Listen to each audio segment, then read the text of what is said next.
Beatrice. So I grew up very religious. I wanted to serve the world so that I could get to heaven. Yeah. As recently, I heard that as women, we need to have more pleasure. How many women here would like to have more pleasure? Just checking. So, and my family and my friends will not agree with that because they are still very religious. Yeah. So I find myself drawn to the idea of spreading the message around pleasure, leading Yes. a pleasurable life. Yes. And I have shame around it because it's like, oh, if they know, they will be praying for me to be saved because they will look at me as I'm being lost. Yes. So I came here to seek clarity. Is this my core or not? As I was answering the questions, I was going back to eradicating poverty, making change, help people. And then I got confused. I thought, oh, I'm not getting clear as I expected. So how many years have you been unclear? Let's just say. Around 12. Okay. And how long have you been here this weekend? Come on, girl. You got to get it going. You don't have all the answers yet? Doesn't everybody else have all the answers? Crystal clarity on everything? So yeah, there's different stuff, and we're going to layer in how some of these other areas can be connected to that. But definitely pleasure. You know, like I said, Jesus didn't turn the wine into water. That's all I'm saying, right? And he was at a lot of parties. It's like always at a party. Like, does this guy have a job?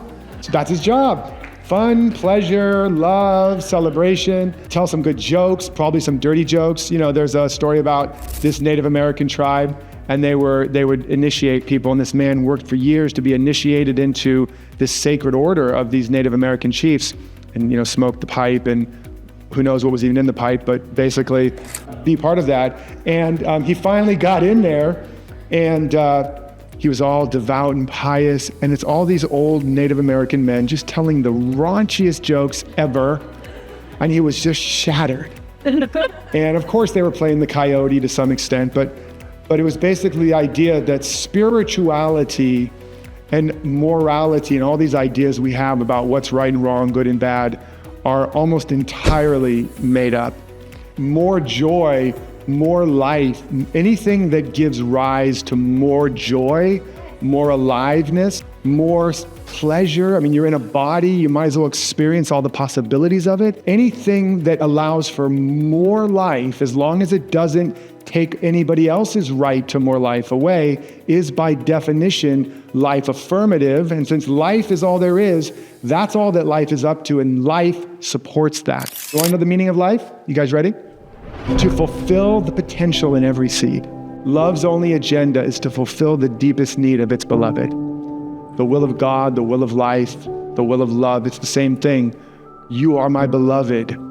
What do you need to be completely fulfilled?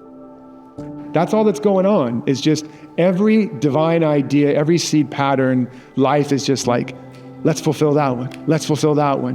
What do you want? Desire of the sire.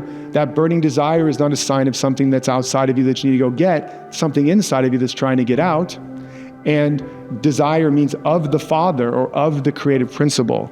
So that burning heart's desire, the passion, the creativity, the connection, all of that, life is like, more please.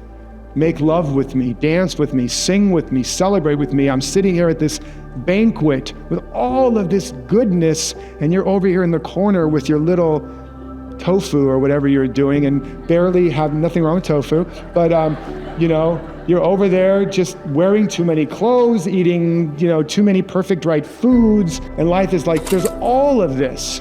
Religiosity is not the same thing as religion. Religion comes from a root term, religios, which is a similar root as ligament. So it means to bind one back to oneself, bind one to the truth. It doesn't mean bind you to the church, FYI. It doesn't mean bind you to a person. Jesus didn't say, if you understand it properly, he said, why are you calling me good? Why do you keep looking at me? I'm not the source. I'm the messenger. I'm not the great exception. I'm a great example. He was trying to give a model. And again, if you look at his life, he was breaking all the rules. He was a complete radical and a complete revolutionary. And if he showed up today, the same types of people that crucified him then would do it all over again. Oh, yeah. So, and this is not, I'm not trying to be political or, well, maybe a little, afflict the comfortable a little bit, but you are in good company, and life celebrates you, and it is life's good pleasure to give you the kingdom when you say yes to pleasure, as long as it's in alignment with more love and more life and doesn't take it away from anybody else. Does that help? Is that helpful, Beatrice? Thank you. Yes, give Beatrice a hand. Awesome question.